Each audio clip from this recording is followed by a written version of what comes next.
if you're getting leads, like you have solid lead flow and you're in the fitness industry, but your sales are kind of lacking and you feel like you're dropping the ball, here's how you're going to fix this problem. Well, first we need to look at what does this mean, right? If you're getting leads but not sales, what is going on?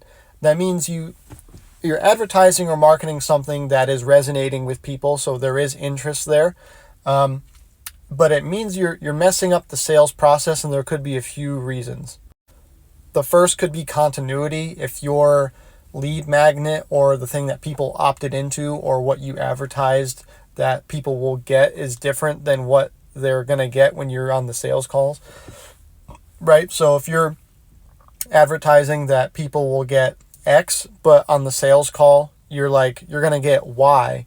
They're like, well, the ad said this in their head, and they might not call you out on it, but continuity from your ads to your landing pages to your sales process to the actual transaction, it all needs to be congruent. There can't be really any differentiation between those components of your sales process. It's going to confuse people. It's going to turn them off. It's going to scare them away.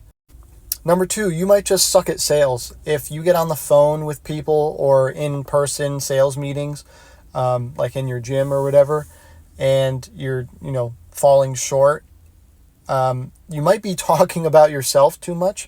A lot of times people will get on sales calls and sales meetings, and instead of asking questions to the prospect, trying to get to the root of their issue, they just start talking and going on and on about what they have to offer, how great it's going to be, how excited they are to work with them.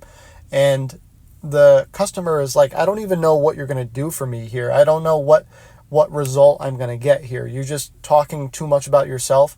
So avoid being like really squirrely and desperate and like talking too much. Your job is to sit there and ask questions. Next, we could just have really low intent people coming in. A lot of times, especially with like Facebook native lead forms ad, I'm going to make a video on this too, but the native lead forms on Facebook ads are so stupid. It's a waste of time.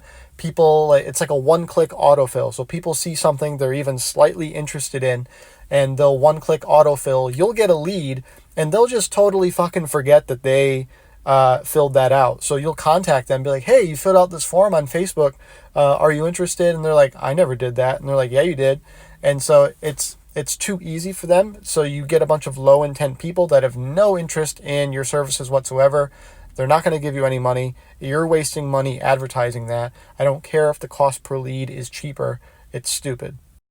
Next, it depends on what sort of objections you're getting. If you're getting a lot of price objections, or if people are like, oh, I just don't know if this is right, that's important to pay attention to. The price you can change, but if people are like, I don't know if this is right for me, I'm not really sure what I'm getting into here, you have totally screwed up the communication from when they became a lead to this sales call. Something is not congruent, something is not right, and it's turning them off. Price, you want to be, selling high ticket like we tell people to, but if you're not that great at sales, you're not going to be selling $2,000 to $3,000 packages or even $1,000 at that. So you need to kind of start where you are. If you're not ready for the big high ticket sales stuff, start where you can be not cheap but affordable for people, and slowly increase your pricing from there.